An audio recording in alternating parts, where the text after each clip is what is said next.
So my mom says to me this morning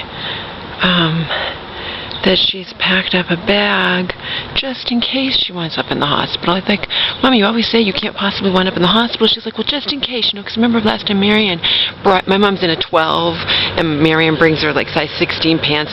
She's like, well, I don't want Marion, if I do wind up back in the hospital, to bring me horrible clothes, whatever. But how sad, huh? How sad. She packed a bag just in case she winds up back in the hospital.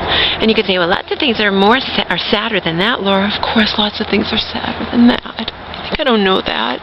But someone like me, if I think about every heartbreaking thing that goes on in this world, I will go insane. You know what I mean? I'll lose my fucking mind. I was sitting just now in a coffee shop, because what else is there to do when you're homeless on a Sunday and there's no library, right? Sitting in a coffee shop, for hours, listening to music and drinking my tea, or sometimes I get a different drink, but you know what I mean. And the 12 years a slave thing, what is that, some kind of bird or something? I thought about that. She picked 500 pounds of cotton a day. And because she became an object of lust for an evil piece of shit slave owner who should have fucking killed himself, okay? He couldn't stand his debased desire for her. His wife couldn't stand her because her husband was, the wife couldn't stand the slave, the beautiful slave, because, the wife's husband was fucking the slave. So she picks 500 pounds of cotton a day, and that's not enough. She also has to become an object of lust for an evil piece of shit who can rape her whenever he wants to, right?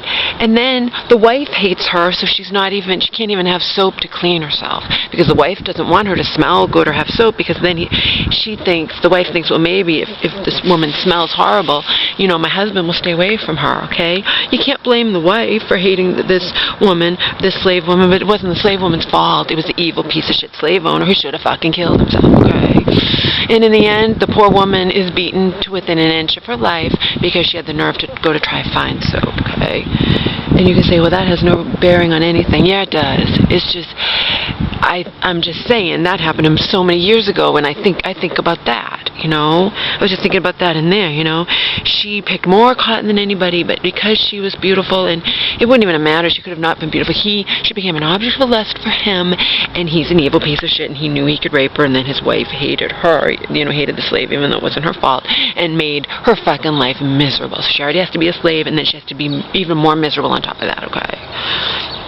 I'm just making a point that, sure, there's way more heartbreaking things, past, present, whatever, than the fact that my mother packed a bag just in case she winds up in the hospital again. Okay, she packed a bag because Marion only brings her crap. Last time, she's like, Marion, why can't Marion pick up? Because she doesn't care, Mom. Why can't she pick up better stuff for me? Because she doesn't care. Because she doesn't care. Because she doesn't care, okay? Okay? Because she doesn't fucking care. I don't believe she even loves you. I said that to my mom. I don't believe Marion even loves you. And my mom's like, yeah, I don't think so either now. But a lot of times my mom says, of course she loves me. But my mom's like a child. The aunt who died, my uncle wants nothing really to do with my mom. My mom called him up to ask for a ride. What are you calling me for? I didn't call you. And why can't she just give me a ride? I gave them money when, my mom did. When they needed money for her medical bills, my mom gave her money, and now, but he doesn't care. He doesn't care. You know what I mean? He doesn't care. He doesn't care, and, but whatever. It's just horrible.